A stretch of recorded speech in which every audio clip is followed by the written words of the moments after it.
Assalamualaikum warahmatullahi wabarakatuh. Perkenalkan nama saya Rini Azuri dengan NIM 2304226 dari Prodi Ilmu Administrasi Negara. Di video kali ini saya akan membahas materi dari mata kuliah Ekonomi Publik pertemuan ketiga. Ada 3 poin materi yang akan kita bahas pada video kali ini, yaitu yang pertama, konsep negara, pemerintah, dan ekonomi publik. Yang kedua, dasar konstitusional sistem ekonomi Indonesia. Dan yang ketiga, yaitu peran pemerintah dan kesejahteraan masyarakat. Pertama, konsep negara. Negara disebut juga dengan organisasi dalam suatu wilayah yang mempunyai kekuasaan tertinggi yang sah dan ditaati oleh rakyat. Selain itu, negara juga disebut dengan kelompok sosial yang menduduki wilayah atau daerah tertentu yang diorganisasi di bawah lembaga politik dan pemerintah yang efektif, mempunyai kesatuan politik, berdaulat sehingga berhak menentukan tujuan nasionalnya. Kedua, pemerintah.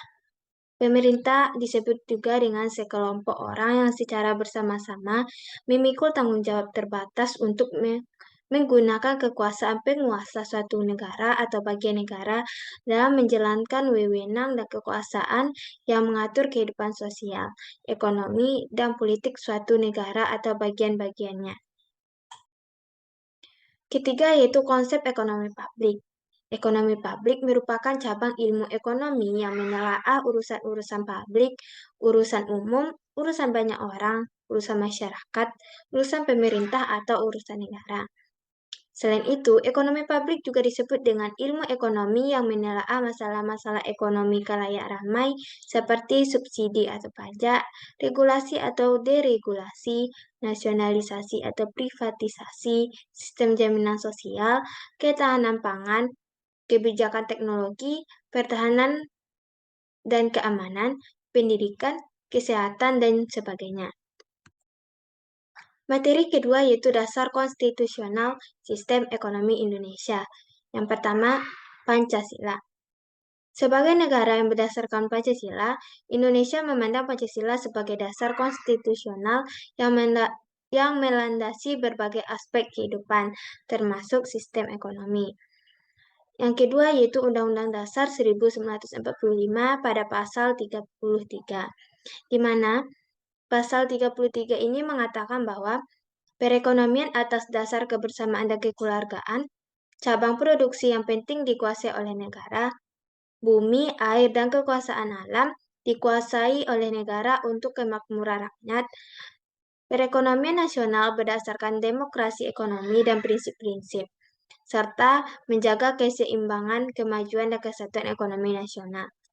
Selain itu juga terdapat pada pasal 23 yang mengatakan APBN, pajak, mata uang, dan keuangan negara.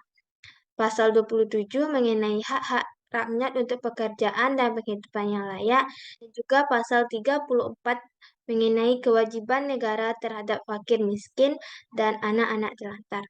Dasar konstitusional yang ketiga yaitu Undang-Undang Nomor 25 Tahun 2004 mengenai sistem perencanaan pembangunan nasional.